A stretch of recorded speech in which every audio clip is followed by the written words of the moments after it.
I uncovered my husband and his manipulative mother secretly scheming to siphon my hard-earned $42,000 to fund his ex, which led to an explosive birthday dinner confrontation, exposing lies, betrayal, and shocking deceit that completely rocked their entire family dynamic. Can you imagine the gut punch? My own mother-in-law, Clara, standing there with that signature sneer, telling me I'd never be good enough for her precious son. But the real shock, the moment that twisted my stomach into knots, wasn't her cruelty. It was my response, cold as ice, then tell Victoria to pay all your bills, because I am done funding your lifestyle. Her triumphant smile literally froze, then crumbled, replaced by this utterly blank confusion. What money? We never got a single dollar from you. That's when the chilling, stomach-dropping realization hit me. Something was very, very wrong. And my whole world was about to shatter. Before we dive deeper into this tangled web of deceit and betrayal, if you believe honesty should be the absolute cornerstone of family, not some foreign concept, please hit that subscribe button. It truly helps bring these stories of resilience and truth to more people.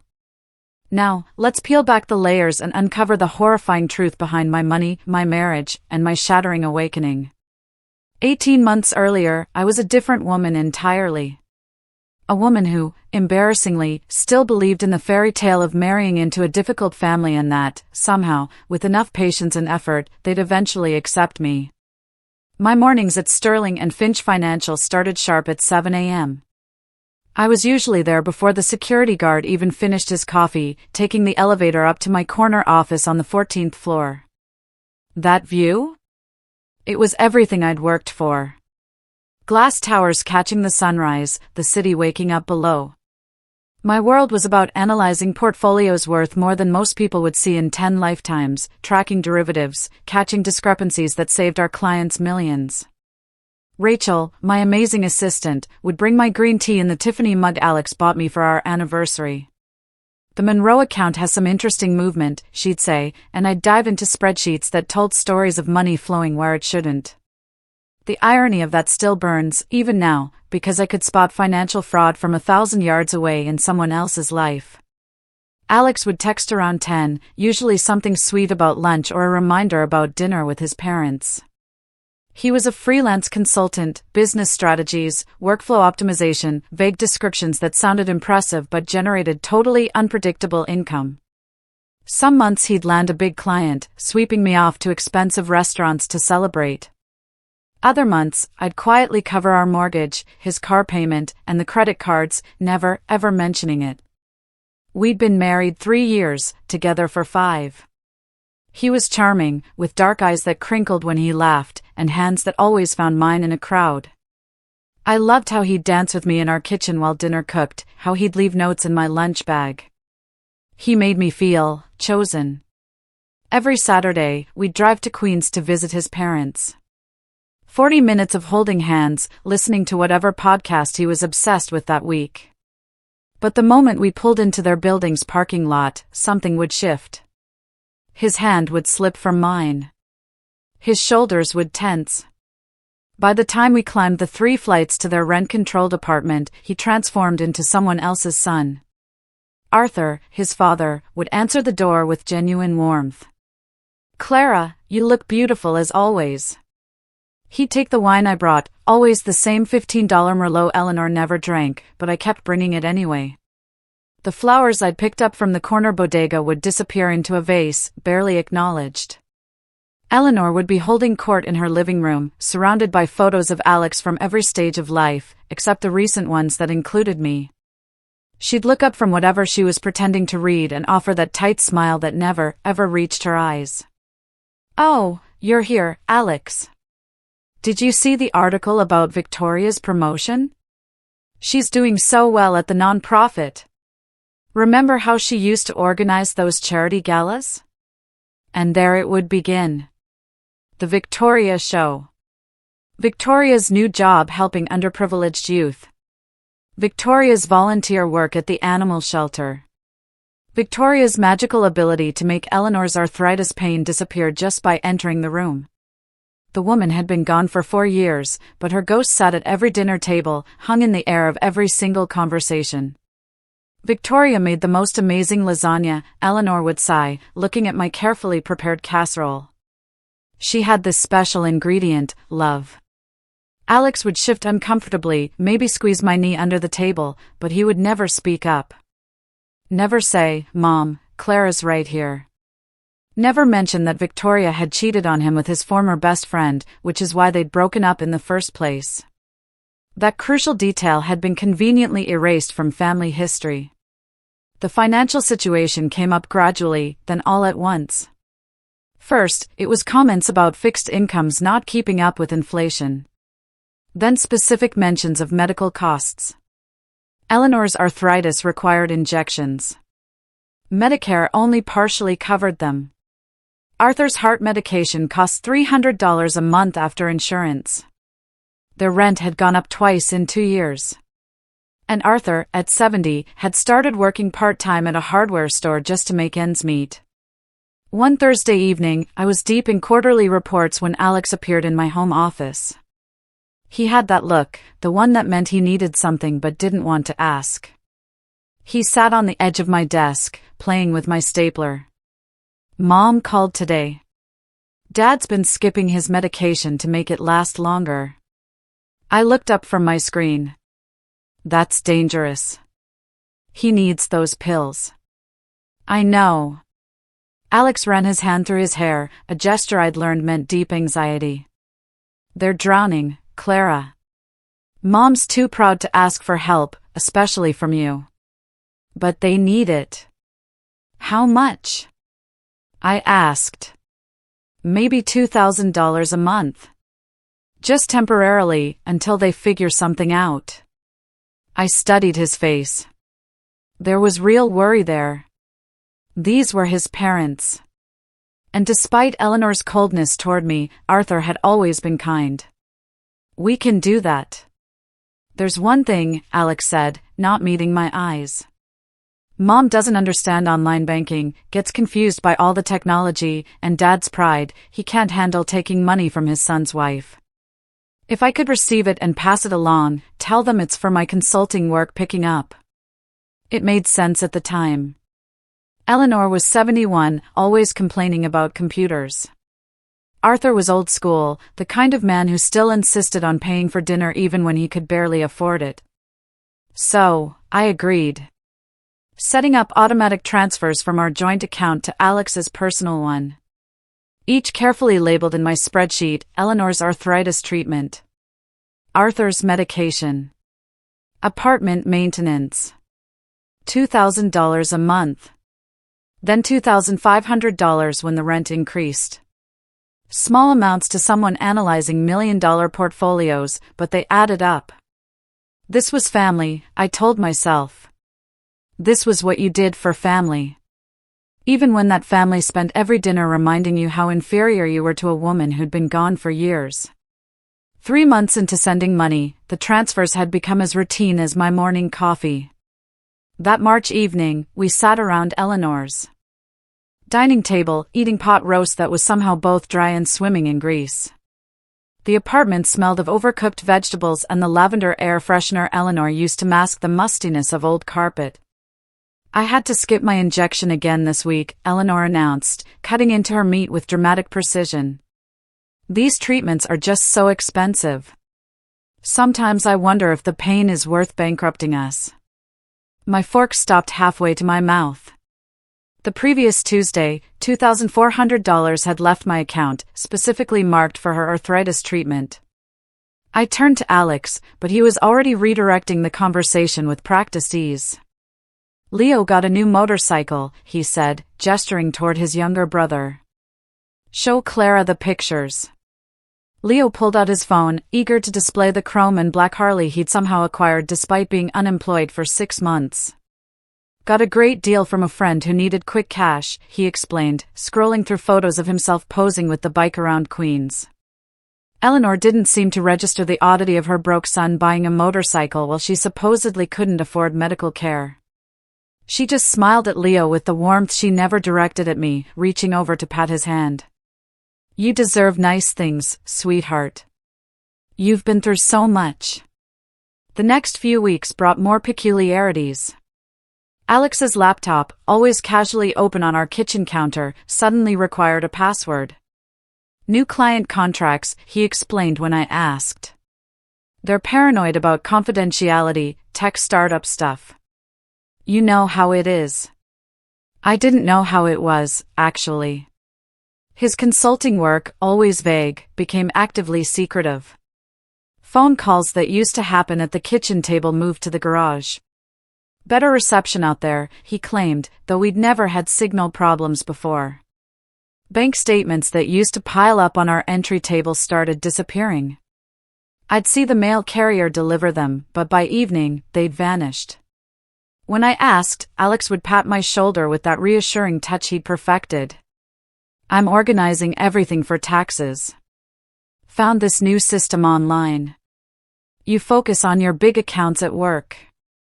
I'll handle our little household stuff. Our little household stuff that included thousands of dollars flowing out monthly. Late at night, I'd wake to find his side of the bed empty. Through the crack under his office door, I could see the blue glow of his computer screen and hear the rapid clicking of keys. When I padded barefoot down the hallway, the typing would stop. By the time I opened the door, he'd be scrolling through sports scores or reading news articles, looking up with that easy smile.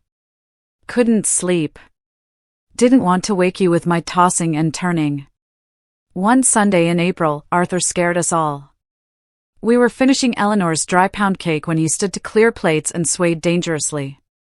His face had gone gray, sweat beading on his forehead despite the cool apartment. Alex jumped up to steady him, guiding him to the couch while Eleanor fluttered around, suddenly playing the concerned wife. I'm fine, Arthur insisted, though his hands trembled as he accepted a glass of water. Just tired. Pulled a double at the store yesterday. Why are you working so much? I asked, genuinely confused. By my calculation, we'd sent $8,000 over the past 4 months, enough to cover their rent and his medications with money left over. Bills don't pay themselves, Arthur said quietly, not meeting my eyes. Alex's hand found my knee under the coffee table, squeezing firmly. Not affectionately. A warning. When I looked at him, his expression was carefully neutral, but something in his eyes told me to drop it. The drive home that night was silent, except for the rain hitting the windshield. I watched the wipers sweep back and forth, trying to make sense of what I'd witnessed. Finally, I couldn't hold it in. Where's the money going, Alex? What money? His knuckles whitened on the steering wheel. The money for your dad's medication, for your mom's treatments. $8,000 in 4 months and your father's working himself into the ground. There are other expenses, he said, his voice tight. Things you don't know about. Old debts, medical bills from before. It's complicated. Then uncomplicated for me. I snapped, my voice rising. Just trust me, okay? I'm handling it. Trust.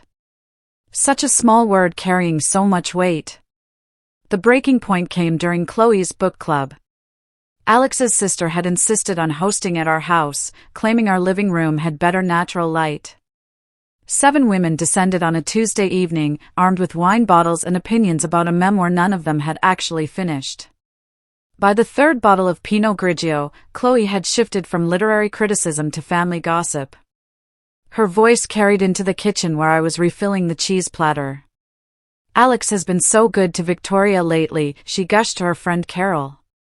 You know, she's been struggling since her boutique went under. But family helps family, right? Even exes. It's what makes the Whitmores special. My hand stilled on the brie knife.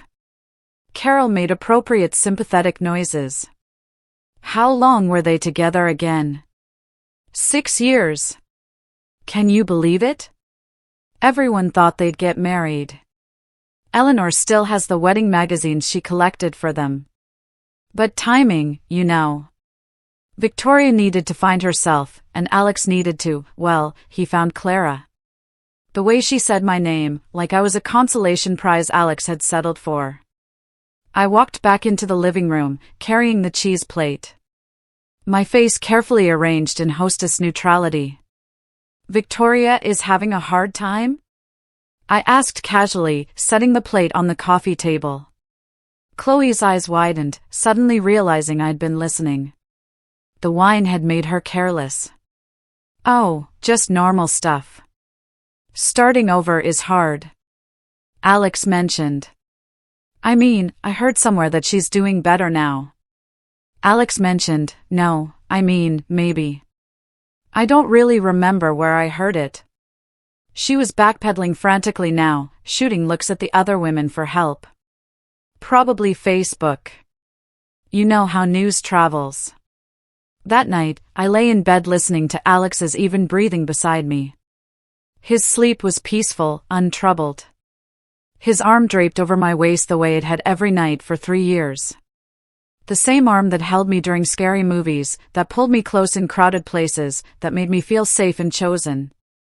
But Chloe's words echoed in my mind, family helps family, even exes. Alex has been so good to Victoria. I thought about the password on his laptop, the calls in the garage, the vanishing bank statements, Leo's motorcycle, Arthur's exhaustion, Eleanor's skip treatments despite my payments specifically marked for them. The numbers started arranging themselves in my head the way they did when I analyzed portfolios at work. Money in, money out. Patterns and discrepancies. $8,000 over 4 months, but no visible improvement in his parents' situation. Alex's vague explanations. Eleanor's continued complaints.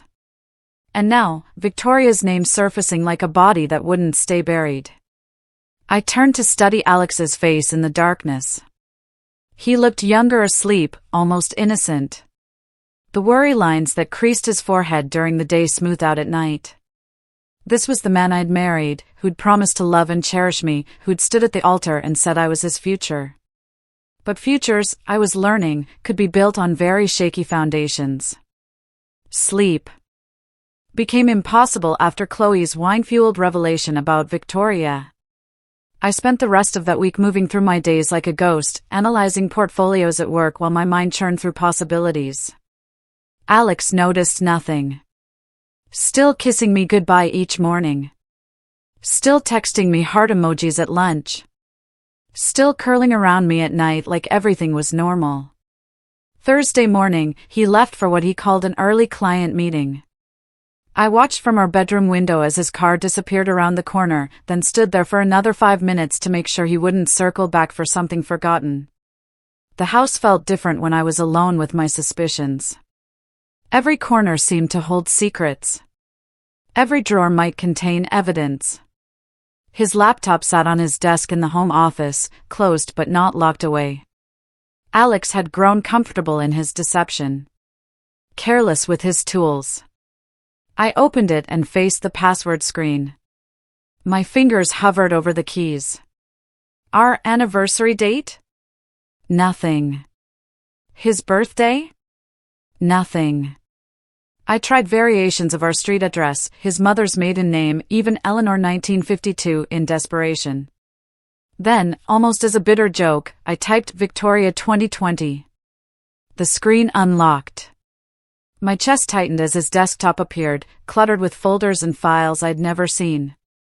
His email was already open in a browser tab, logged in and waiting. The most recent thread was from Eleanor, sent just 3 hours ago. Janet seemed suspicious at dinner. Keep her calm until my birthday. After that, we can reassess the arrangement. My hands trembled as I scrolled through their correspondence. Dozens of emails dating back 18 months, creating a chilling timeline of deception. Eleanor coaching Alex on what to say when asking for money. Tell her it's for my arthritis. She won't question medical needs. Leo joking about his investment portfolio funded by his brother's brilliant long-term strategy. But the document that stopped my heart cold was a Google spreadsheet titled Operation Keep Victoria Afloat. The columns were meticulously organized, date. Amount received from C, actual distribution. Cover story told. My name appeared like a punchline throughout. C believed medication story. C didn't question roof repair. C. Too busy with work to notice. I photographed the screen with my phone, then remembered Alex could check browser history. I needed to be smarter. I forwarded everything to my private email account, the one I used for online shopping that Alex didn't even know about. 23 emails. 14 attachments. One devastating spreadsheet that detailed exactly how my money had been divided. Of the $42,000 I'd sent over 18 months, only $15,000 had actually gone to Eleanor and Arthur. The spreadsheet showed it clearly, occasional payments for legitimate expenses, just enough to maintain the cover story. Victoria had received $12,000, marked as boutique recovery fund and temporary support during transition. Leo's $8,000 was labeled investment opportunities, with notes about cryptocurrency losses and sports betting debts. The remaining $7,000 was marked administrative costs, Alex's fee for managing the con. I sat back in his chair, my professional pride wounded almost as much as my heart. I caught fraud for a living. I'd saved clients millions by spotting discrepancies others missed. Yet in my own home, I'd been blind to a conspiracy that involved my husband's entire family. The shower was still running upstairs. Alex took long showers, one of those habits I'd once found endearing. 20 minutes minimum, sometimes 30 if he was thinking through problems. I had time to dig deeper. His sent folder revealed messages to Victoria. Not love letters. Something worse. Business-like updates on her financial support. This month's payment will be delayed. Clara's getting suspicious. Need to be careful. Victoria's replies, grateful and oblivious. Thanks, Alex. Tell your trust fund manager I appreciate the help during this tough time. Trust fund manager. They told Victoria the money came from Alex's fictional trust fund. I printed everything. The printer whirring like my racing thoughts. Bank statements from our joint account showing every transfer. Screenshots of the Google document. The email threads. By the time the shower stopped, I had 40 pages of evidence tucked in my work bag. I closed the laptop, my heart pounding as I heard Alex's footsteps overhead. By the time he came downstairs, hair still damp, I was at the kitchen table with my coffee and the morning news on my tablet. Looking like any other Thursday morning. Beautiful, he said, kissing the top of my head. Sleep well? Like a baby, I lied, not looking up from my screen. The rest of the morning was agony. Alex hummed while making his breakfast, complained about traffic reports, kissed me goodbye with the same lips that had been lying to me for 18 months. After his car pulled away, I called in sick to work, the first time in 3 years. I sat in my car in our driveway, windows down despite the April chill, spreading the printed pages across my passenger seat. With a yellow highlighter, I marked every lie. Every diverted payment. Every false emergency that had separated me from my money. The roof repair Eleanor claimed cost $3,000? No contractor records, no permits filed with the city. Arthur's emergency cardiac medication? The pharmacy had no record of the prescription. The apartment maintenance Alex said was urgent? Their building hadn't had any work done in 2 years, according to public records I pulled up on my phone. My phone buzzed. Alex, checking in like the devoted husband he pretended to be. Hope you're feeling better, babe. Love you. I stared at those 2 words that had once meant everything. Now they felt like part of the con. Emotional manipulation to keep me docile and generous. I texted back a simple thanks, then blocked his number temporarily so I could think without interruption. Maya answered on the second ring. My college roommate, now a paralegal specializing in financial crimes. A coincidence that now felt like fate. Clara, how are you? It's been too long. I need your help, I said, my voice cracking for the first time all morning. I think my husband and his family have been stealing from me. Oh, honey, come over right now. Maya's apartment was a 20-minute drive that I made in 15. She answered the door in sweats, her laptop already open on her coffee table. I handed her my folder of evidence and watched her expression shift from concern to shock, to professional anger as she read. Clara, this isn't just theft. This is wire fraud. Conspiracy to commit fraud. When you cross state lines with electronic transfers based on false pretenses, it becomes federal. Federal, Clara. The kind where people go to prison.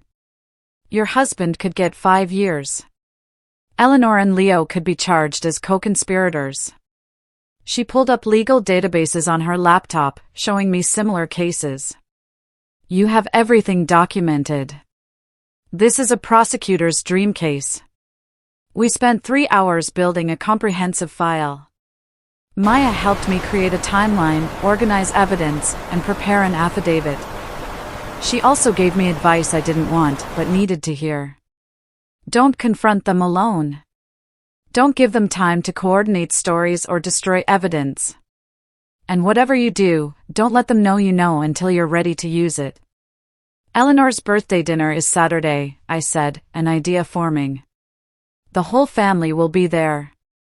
Maya smiled. Grimly. Public confrontation means witnesses. Smart. But Clara, are you ready for your marriage to end? Because there's no coming back from this. I thought about Alex's password. Victoria 2020. For years after their breakup, she was still important enough to be his digital key. I was the woman who paid the bills, but Victoria was the one encoded in his memory.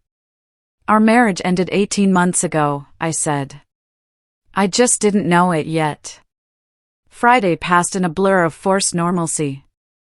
I went to work, analyzed portfolios, attended meetings, all while my evidence folder sat locked in my desk drawer like a loaded weapon. Alex texted throughout the day, casual check-ins that now felt like surveillance. How's your day going? Want takeout tonight? Mom's excited about tomorrow. Each message, another manipulation, another performance in our theatrical marriage.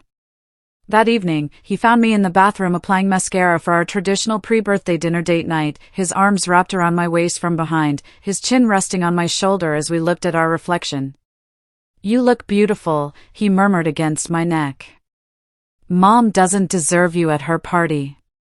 The irony of that statement made me bite my tongue until I tasted copper. Saturday arrived, gray and drizzling, the kind of April day that couldn't decide if it wanted to be winter or spring. I dressed carefully, professional but not threatening. The navy dress Alex always said made my eyes look incredible. If this was going to be my last performance as the beautiful daughter-in-law, I'd look the part. The drive to Queens felt longer than usual. Alex filled the silence with chatter about his fictional client meetings, upcoming projects that would finally stabilize his income. His hand found mine at a red light, squeezing gently. Thank you for being so patient with my family. I know Mom can be difficult. 3 years of difficult, I said quietly. It'll get better. She just needs time. Time? As if 18 months and $42,000 hadn't been enough. Eleanor's apartment building loomed gray against the darker sky. We climbed the 3 flights slowly. Alex carrying wine and flowers while I carried my purse, heavier than usual, with my phone fully charged and recording app ready. The stairwell smelled of cabbage and old carpet. Someone's television blaring through thin walls. Alex knocked rather than using his key, our ritual, choreographed like everything else. Eleanor opened the door wearing her best dress, the purple one she saved for church and special occasions. Her face lit up seeing Alex, then dimmed slightly, registering me behind him. There's my birthday boy. She pulled Alex into a hug that lasted uncomfortably long, then turned to me with that practiced smile. Clara, you came? Wouldn't miss it, Eleanor. The apartment had been transformed. Her good china was out. The table extended with the leaf she only used for holidays. Streamers hung from the ceiling, and the smell of pot roast competed with her aggressive lavender air freshener. This wasn't just a birthday dinner. This was an event. A production. Leo was already sprawled on the couch, beer in hand, that expensive watch catching the light every time he lifted the bottle. He'd styled his hair and wore a new shirt, playing the part of successful young man rather than unemployed gambler living off my transfers. Clara! Arthur rose from his recliner, genuine warmth in his tired eyes. He looked worse than last week, grayer, more fragile. You look lovely, dear.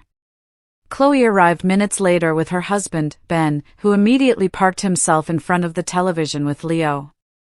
She hugged everyone except me. I got an air kiss that missed by 6 inches. Victoria sent a card. Eleanor announced, waving a pink envelope like a trophy. Isn't that thoughtful? Even with her busy new position, she remembered. She read it aloud. Every word a deliberate knife. Dearest Eleanor, happy birthday to someone who's been like a second mother to me. Thank you for all your support during my difficult times. Love always, Victoria. Alex's jaw tightened. He knew this was too much, even for Eleanor, but he said nothing. Just opened wine bottles while I arranged appetizers nobody would eat. Dinner was Eleanor's greatest performance yet. Story after story about Victoria's accomplishments, each one presented directly to me like evidence in a trial. Victoria's promotion at the non-profit. Victoria's volunteer work with disadvantaged youth.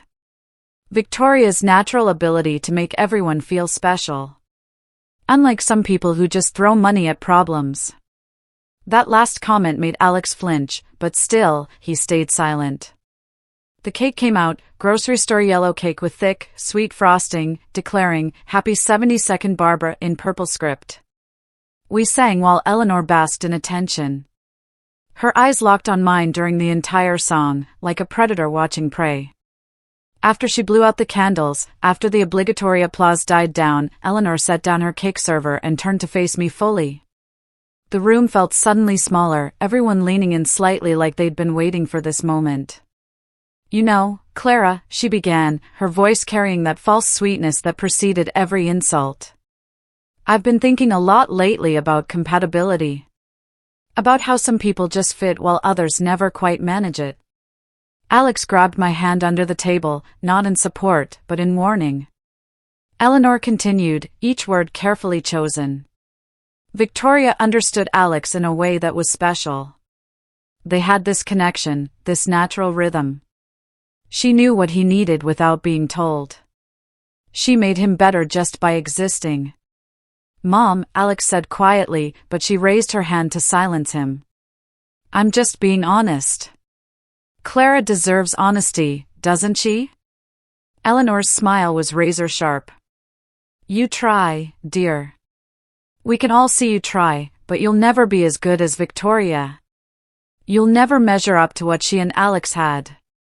Some things just can't be forced. The room held its breath. Leo smirked behind his beer. Chloe studied her cake with fake intensity.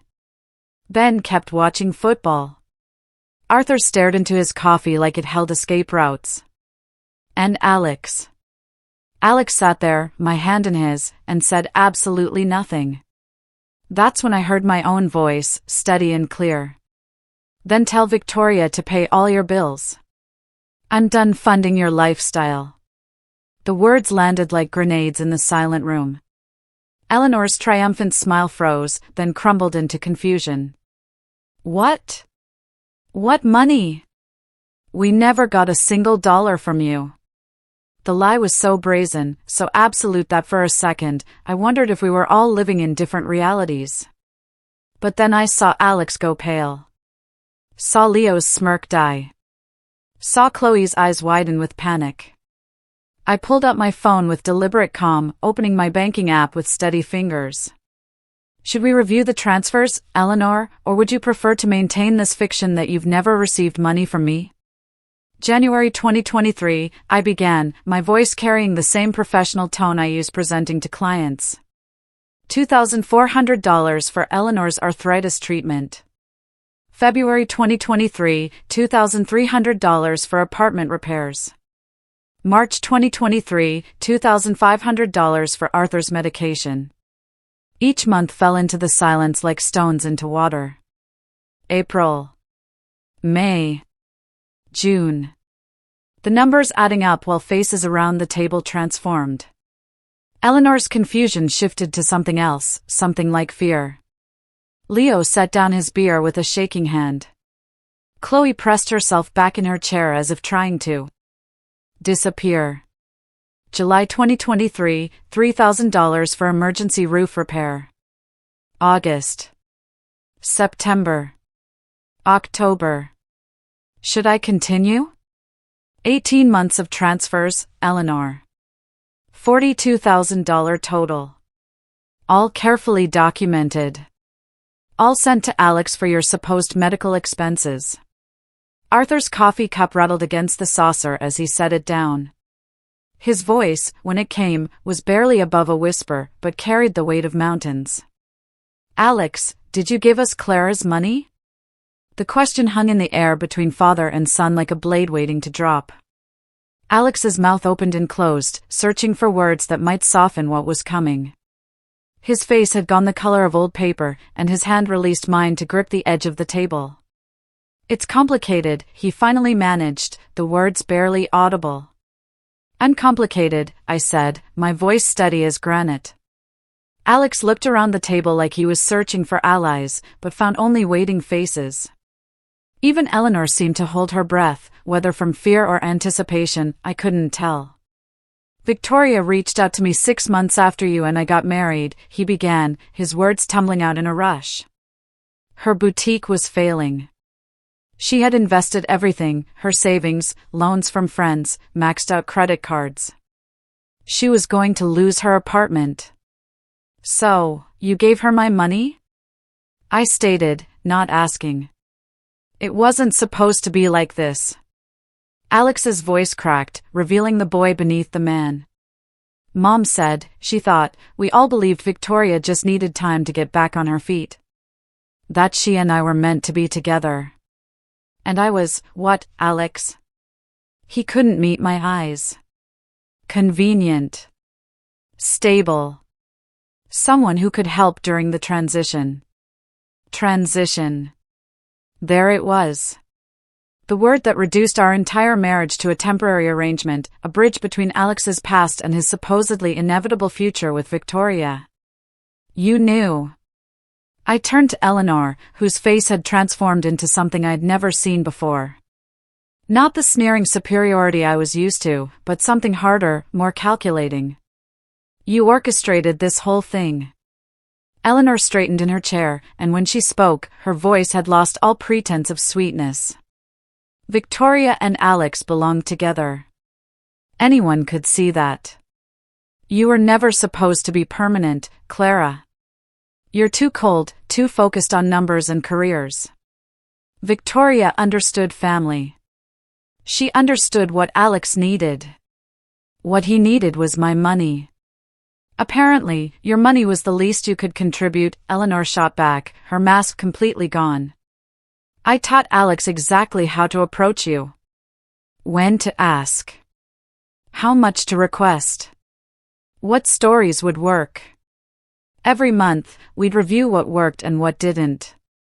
Clara responded well to Dad's health issues, I'd tell him. Use that angle more.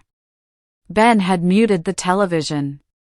Even the neighbor's TV seemed quieter, as if the entire building was listening to Eleanor's confession. You coached your son to defraud his wife. Arthur's voice was barely recognizable, thick with something between rage and grief. I coached him to secure his future, Eleanor corrected, lifting her chin with astounding pride. Victoria is his soulmate. Clara was just a stepping stone. A well-paid stepping stone who could fund Victoria's recovery and their eventual reunion. Mom, stop. Alex pleaded. But Eleanor was beyond stopping. 3 years we've been planning this. 3 years of enduring your presence at my table, pretending you belonged here. Every dinner, every holiday, watching you sit in the chair that should have been Victoria's. But we knew it was temporary.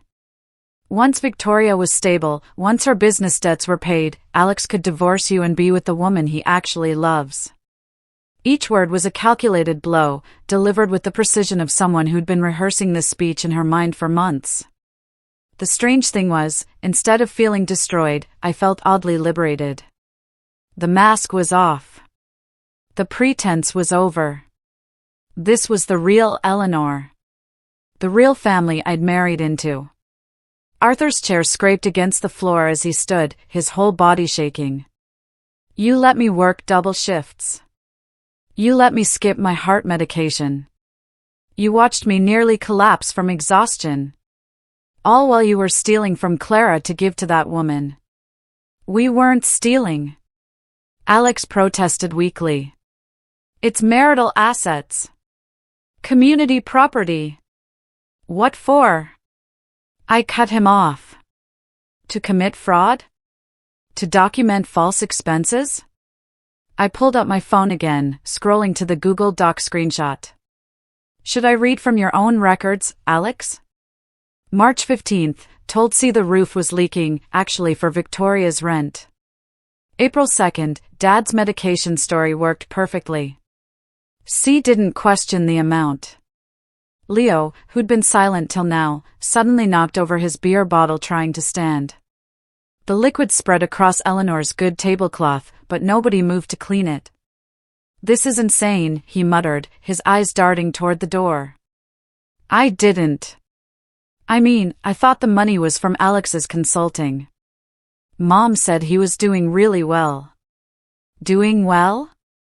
I laughed, but there was no humor in it. Your brother hasn't had a legitimate client in 8 months.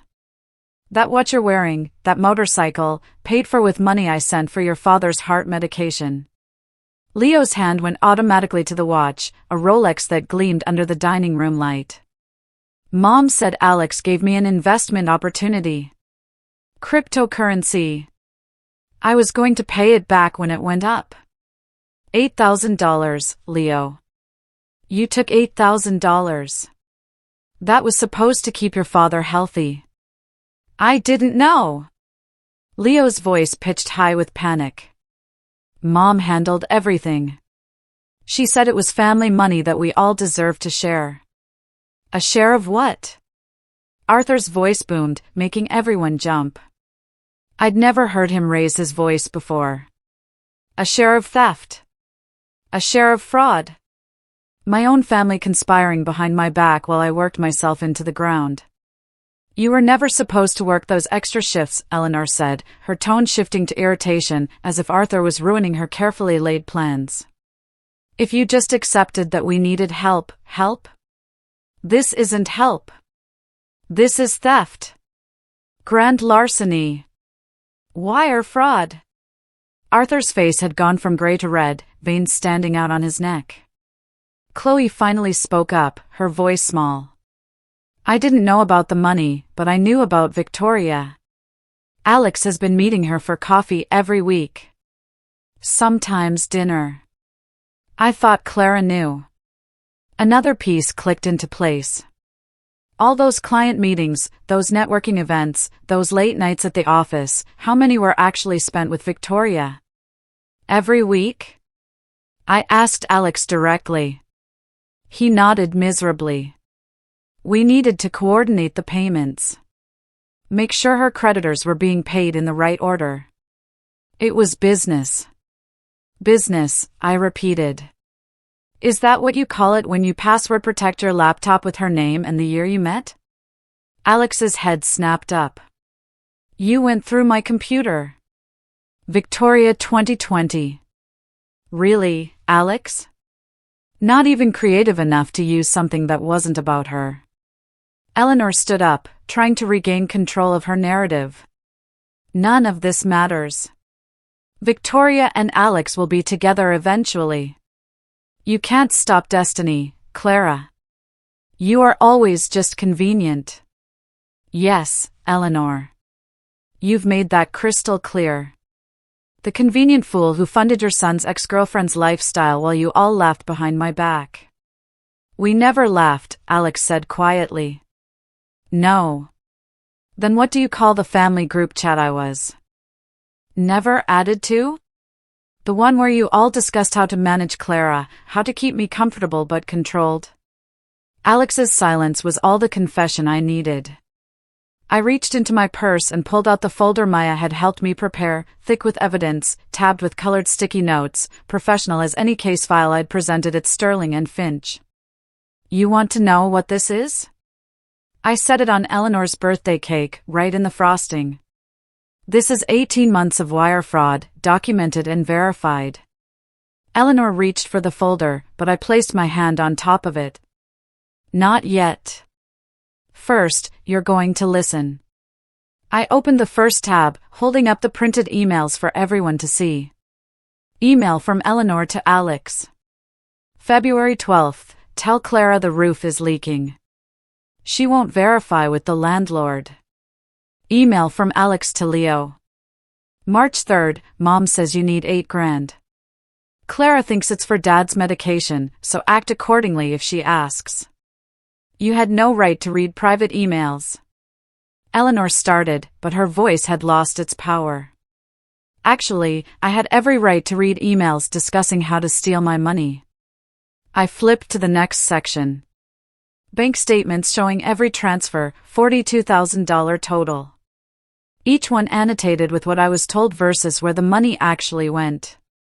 My attorney, yes, Eleanor, I have an attorney, calls this documentary evidence of conspiracy to commit wire fraud. Attorney? Alex's voice cracked. Maya Brennan, specializing in financial crimes. She's reviewed everything. I pulled up my phone, showing Maya's contact information. She's waiting for my call. One word from me and this becomes a federal investigation. The room had gone so quiet I could hear the refrigerator humming in the kitchen. The neighbor's television playing a game show through the walls. Someone's footsteps in the apartment above. Federal? Leo whispered, his face draining of color. When you use electronic transfers across state lines based on fraudulent pretenses, it becomes a federal crime. Alex could get 5 years in prison. Eleanor and Leo, as co-conspirators, could face 3 years each. Prison. Leo's expensive watch caught the light as his hands trembled. But I didn't. Mom said, I cut him off. You took $8,000 that you knew came from somewhere suspicious. You participated in family meetings about managing Clara. You're on the group chat discussing how to keep me from discovering the truth. That's conspiracy. Eleanor tried to rally. You're bluffing. No prosecutor would take this case. We're family. We were family, I corrected. And prosecutors love cases with this much documentation. But here's the part you're really going to hate, Eleanor. I paused, savoring the moment before delivering the blow I'd been saving. Victoria knows everything. The silence that followed was beautiful. Eleanor's mouth fell open. Alex's head snapped up. Even Arthur, who had been staring at the table in silent rage, looked at me in surprise. That's impossible, Eleanor said, but uncertainty colored her voice. 2 days ago, I contacted Victoria. Sent her screenshots of the Google Doc, the emails, everything showing where Alex's mysterious trust fund money actually came from. Would you like to hear her response? I pulled up the email on my phone, reading Victoria's words aloud. Clara, I'm absolutely horrified. Alex told me the money came from a family trust his grandmother left him. I had no idea it was coming from you. I'm willing to return what I can and testify about what Alex told me. No woman deserves to be treated this way. She's lying. Alex said desperately. Victoria wouldn't. Victoria has more integrity than this entire family combined. She's already sent me records of every payment she received, thinking it was from your fictional trust fund. She's prepared to sign an affidavit confirming you lied to both of us. Eleanor sank back into her chair.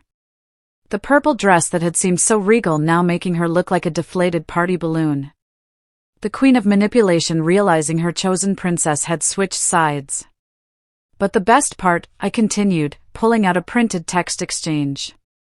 Victoria sent me screenshots of Alex's texts to her, "Don't worry about paying me back. My trust fund is huge. Grandma wanted me to help people I care about. Clara doesn't know about the trust.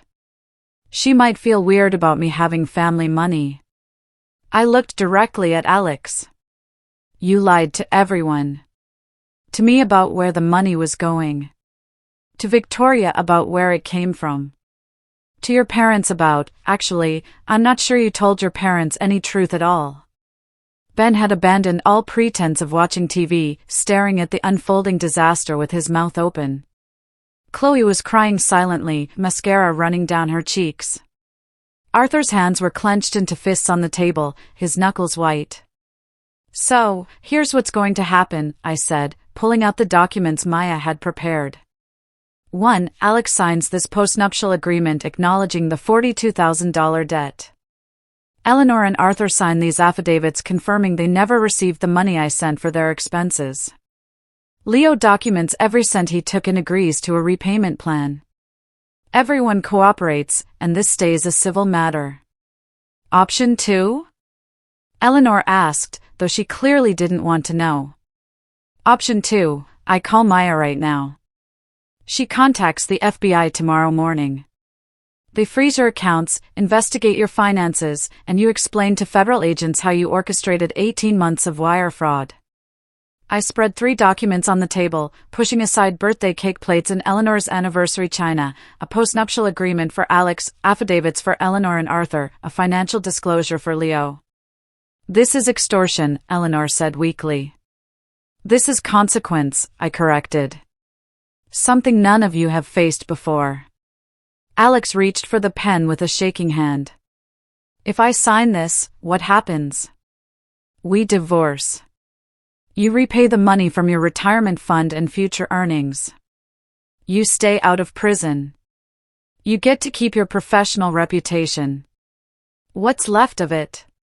Without a federal fraud conviction." Alex signed his name, each letter looking like it physically hurt him to write. His signature, which I'd once found so elegant on our marriage certificate, now looked like the scrawl of a defeated man. Eleanor took the pen next, her hand trembling so badly she could barely hold it.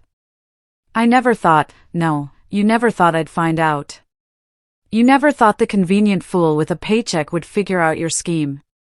She signed, tears finally breaking through her composure. Not tears of remorse. Eleanor wasn't capable of that. Tears of rage that her perfect plan had failed. Leo signed quickly, eager to make this nightmare end. His Rolex caught the light one last time as he pushed the document back to me. Arthur was the last to sign, and when he looked up at me, his eyes were red-rimmed. "Clara, I'm sorry. I didn't know." "I know you didn't, Arthur. You're the only innocent person at this table." I gathered the signed documents, placing them carefully back in my folder. The evidence of their conspiracy now joined by their written confessions. I stood, picking up my purse, feeling lighter than I had in 18 months. "Wait," Eleanor said, trying one last manipulation. "Family doesn't do this to family."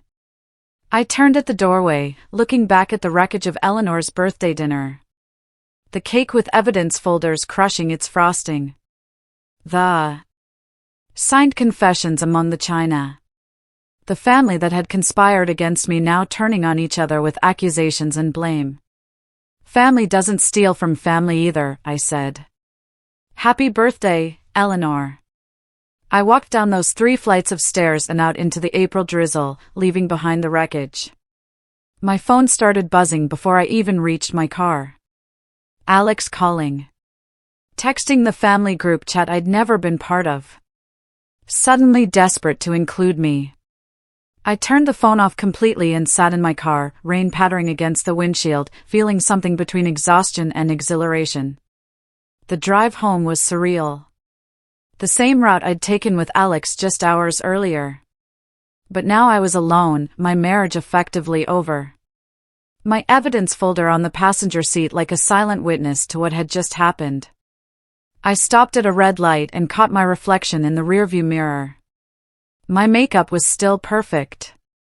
Not a tear shed. Strong or numb? I couldn't tell. Maya was waiting at my house when I arrived, sitting on my porch with a bottle of wine and 2 glasses. I figured you'd need this, she said, standing to hug me. How did it go? They all signed. I held up the folder. Every last one of them. We sat in my kitchen, soon to be only my kitchen, while I recounted every detail. Maya took notes, already planning the next legal steps. File for divorce Monday morning, she advised. Strike while they're still scared. Alex showed up at midnight, using his key one last time. I was still awake, expecting this. He found me in the living room with Maya, who'd stayed for protection and witness purposes. Clara, please. We need to talk, he begged, his face puffy from crying. Talk to my attorney, Maya said coolly. And leave your keys on the table. This is my house, too. Not after Monday, I said. You signed a postnuptial agreement acknowledging debt and fraud. No judge will let you stay here. He stood there in our doorway, my doorway, looking like a stranger. Had he always been this small, this pathetic? Or had I just been too in love to see it? I loved you, he said quietly. You loved my paycheck, I corrected. There's a difference. Monday morning, Maya filed the divorce papers while I went to work. Rachel, my assistant, took one look at my face and brought me extra strong tea without asking questions. By noon, the news had somehow spread through the office. Not the details, just that I was divorcing Alex. My boss, Evelyn, called me into her office. I heard about your situation, she said carefully. Do you need time off? No, I said. I need to work. I need normal.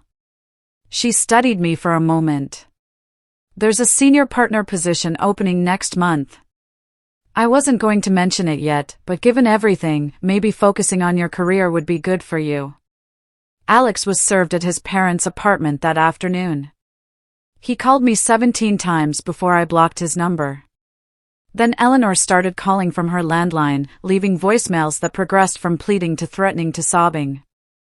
I saved them all. More evidence, just in case. By Thursday, Alex had liquidated his retirement fund. $30,000 appeared in my account with a memo, partial payment per agreement. The remaining $12,000 would come in monthly installments of $500, though I doubted I'd ever see all of it. Leo texted me that weekend. Lost my job because of you. You never had a job, I replied, then blocked him, too. The real surprise came 3 weeks later. Victoria called, her voice tentative. Clara, I know this is weird, but I was wondering if we could meet. I have some things to tell you. We met at a coffee shop downtown. Both of us awkward until Victoria said, so, we both married into the Whitmore dysfunction, and we burst out laughing. Technically, I never married in, she corrected herself. Thank God. Victoria showed me years of emails from Alex dating back to their relationship and continuing through my marriage. The recent ones about his trust fund were just the latest in a long pattern of lies. He'd been lying to her throughout their relationship, too. About his job prospects, his family's financial situation, even about why they broke up. Eleanor told me you cheated on him, I said. Victoria nearly spit out her coffee. What? He cheated on me with my roommate. Eleanor knew. She helped him cover it up. We sat there for 3 hours comparing notes on covering lies, realizing how deeply we'd both been manipulated. When we finally stood to leave, Victoria said, we should do this monthly, like survivors group therapy. Our first official dinner was at an Italian place where we toasted with expensive wine I could finally afford since I wasn't funding Alex's family anymore. To Eleanor's matchmaking skills, Victoria said, raising her glass. She wanted Alex to end up with me so badly, she forgot to ask if I wanted him back. What did you tell him when he reached out after the birthday disaster? I told him I was testifying in your civil suit and to lose my number. The civil suit was Maya's idea. Since they'd all admitted to the fraud in writing, we could sue for damages beyond just the stolen money, emotional distress, financial manipulation, conspiracy to defraud. Maya listed, building her case. Alex's consulting business, already struggling, completely collapsed when word got out about the fraud. Apparently, clients don't trust financial consultants who steal from their spouses. He moved back in with Eleanor and Arthur, sleeping in his childhood bedroom at 34, surrounded by high school trophies and memories of when he had potential. Eleanor, according to Chloe, who still texted me occasionally, had become unbearable to live with. Without my money cushioning their lifestyle, she had to face the reality of their situation, a fixed income that barely covered rent, no savings, and a son who couldn't support himself, let alone them. Arthur was the only one who showed genuine remorse. 2 months after the birthday disaster, he sent me a letter, handwritten, formal, the way his generation communicated important things. Dear Clara, it read, I've spent weeks trying to find the right words. There aren't any. What my family did to you is unforgivable. You deserved better from all of us, especially from me. I should have protected you. Instead, I benefited from their crimes while remaining willfully ignorant. I'm deeply sorry. I helped Arthur apply for Medicare assistance programs, sending him information about prescription coverage he qualified for but didn't know existed. He never asked. I just did it. Not for Alex or Eleanor, but for Arthur, who'd been as much a victim as I had been. His Christmas card arrived in December. Just a simple store-bought card with one line written inside, you deserved better from all of us. No request for forgiveness, no manipulation, just acknowledgement. I kept Arthur's Christmas card on my refrigerator with a magnet shaped like a sunflower. The only reminder I allowed myself of the Whitmore family. January arrived with snow and silence, the kind of peace that comes after surviving a hurricane. My new routine was simple: work, therapy, and learning to be alone without feeling lonely. Dr. Morrison's office became my Wednesday sanctuary. She was a small woman with silver hair who never rushed our sessions, even when I spent 20 minutes sobbing over how I'd missed such obvious signs. You weren't blind, Clara. You were trusting. There's a difference, she said during our 3rd month together. Your instinct to help family in need wasn't wrong. Their exploitation of that instinct was. We unpacked everything: my need to be the perfect wife, the way I'd rationalized every red flag as a cultural difference or a temporary situation. I analyze million-dollar portfolios, I told her one afternoon. I catch fraud for a living. How did I miss this in my own home? Because you weren't looking for it there. We don't audit the people we love. The anger came in waves. Some days I'd be fine, focused on work and moving forward. Then I'd see a couple holding hands at a coffee shop and rage would surge through me so hot I'd have to leave. The humiliation was worse, knowing that for 18 months, an entire family had been laughing at my expense, calling me convenient, planning my replacement while spending my money. The grief is real, too, Dr. Morrison reminded me. You lost the family you thought you had, the marriage you believed in, the future you'd planned. Let yourself mourn. February brought news through the grapevine. Chloe still texted occasionally, unable to resist sharing family drama. Eleanor's arthritis had flared severely. Without consistent treatment, she could barely open jars, struggled with stairs. The bitter part of me felt vindicated. The human part remembered that I would have gladly paid for her medication if they'd just been honest. Leo had found work at an Amazon warehouse, night shifts that paid $15 an hour. He'd sold the motorcycle, pawned the watch, moved into a studio apartment that Chloe described as depressing. His restitution payments arrived monthly, $200 that probably meant he was living on ramen and hope. Alex tried dating. According to Chloe, 3 first dates that never led to second ones. He doesn't understand why women ghost him after they Google him, she wrote. Mom keeps telling him it's their loss. The wire fraud documentation I'd filed with the divorce had become public record. Any woman with basic internet skills could find it within minutes.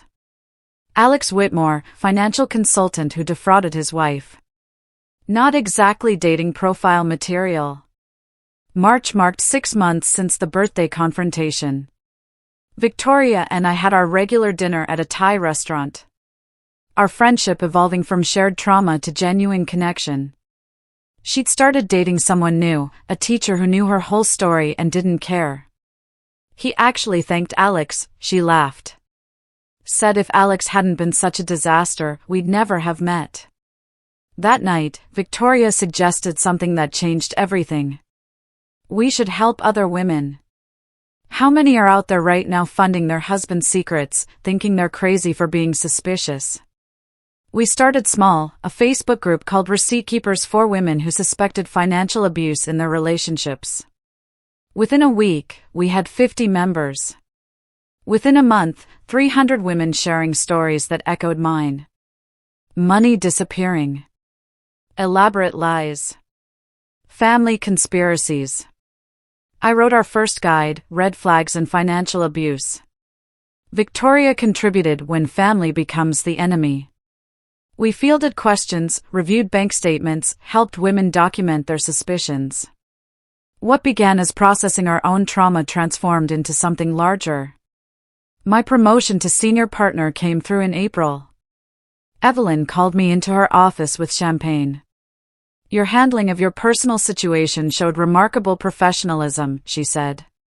You turned a crisis into education, helping protect our clients from similar schemes. That's leadership.